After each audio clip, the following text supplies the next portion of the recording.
Okay, we're going to call this number for, what is it? Free and confidential sex, health and advice and services, specifically for people under the age of 25. Okay? Let me just call that number.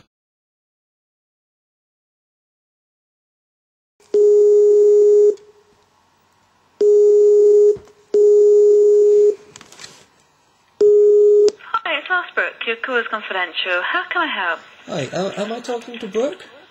Yeah, this is Brooke, the National Helpline. Oh, yeah, I've got, wait, this is the sex advice number, right?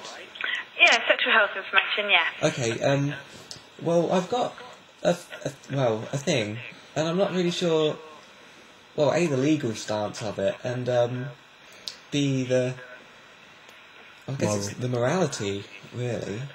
Okay. I've been doing some research. It's something called formophobia. I've got what, sorry? Formophilia, sorry? Formophilia? Yeah.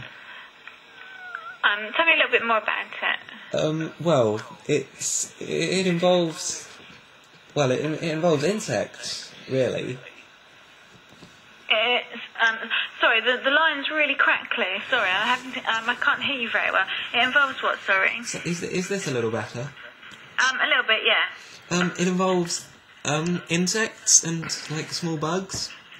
Okay, insects. Yeah. Yeah, okay. Well, yeah. Okay, so you say you've been involved in it, or? Well, I haven't really been involved, but it's something that's, you know, it's crossed my mind a few times.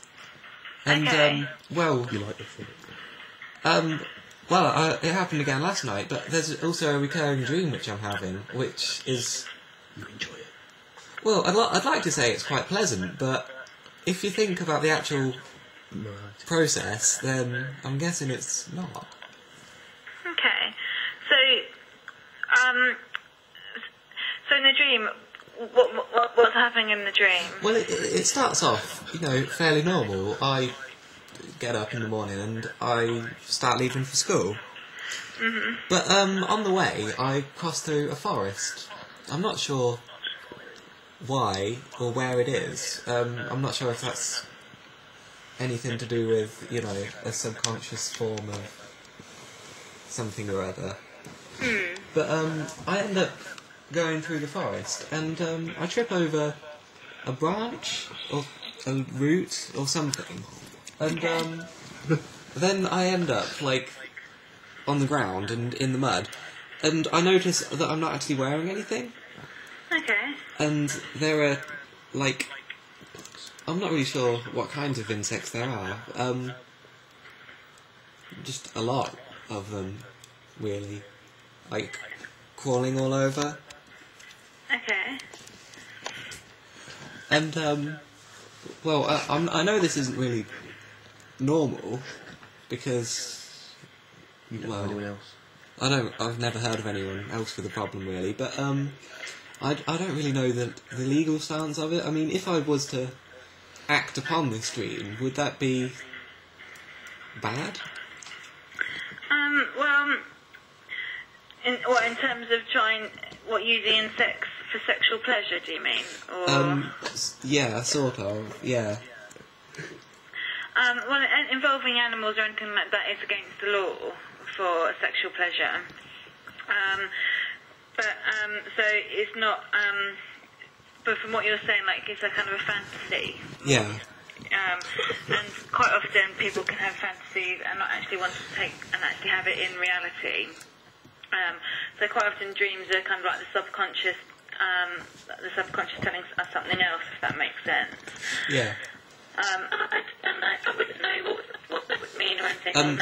Sorry, could you say that again? You, crackled up a little bit.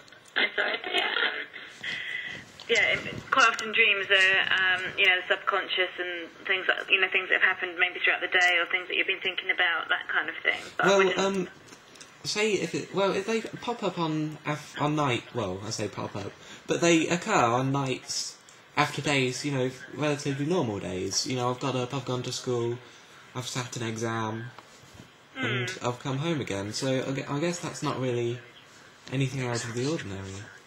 No. I mean, it doesn't have to be necessarily, but if it's sometimes... So it's a more of a fantasy kind of thing, what's going on, or are you wanting to act on it, or...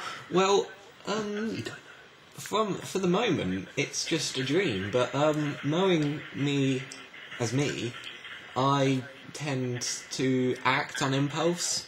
Okay.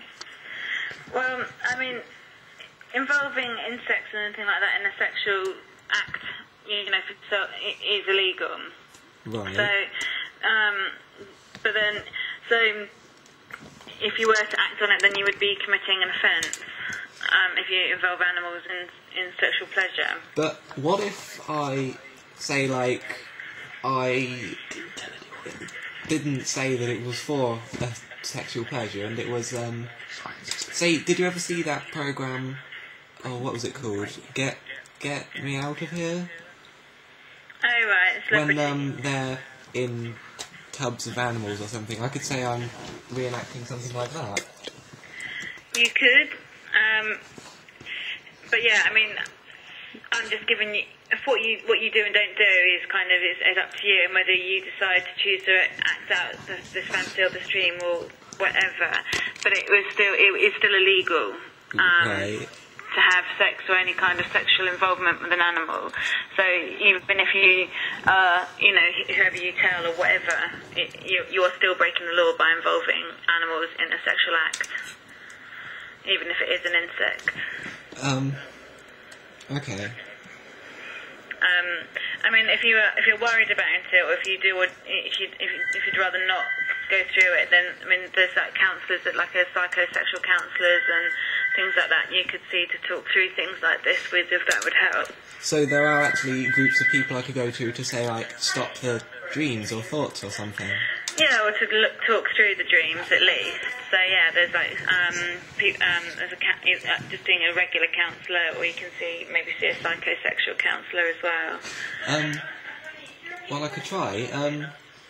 The thing is, though, I'm not really too confident in, facing up. In what, sorry?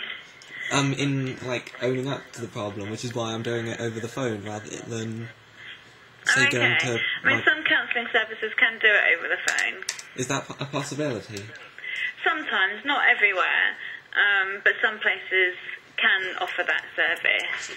I mean, you could always go in and talk and get to know the counsellor, perhaps have one session first before you open up and tell them exactly why you're there. So I could go in and, like, just sit and be part of a group, first of all?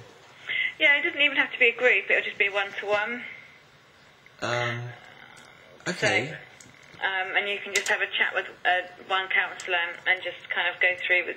You don't even have to at first talk about what it is that's really troubling you. You can just say that you don't feel comfortable about it and go through other things first, just so that you can build up a relationship with the counsellor first. Well, another thing is, after... I did own up to it to, my mum, because basically I couldn't hold it in anymore. And, You what, sorry? I couldn't hold in the problem, so I had to share it with someone. So I told my mum. And, she didn't take it too lightly. Oh, okay. How did your mum react? There was a lot of shouting. Okay. And yeah, after that I pretty much stormed off. Okay.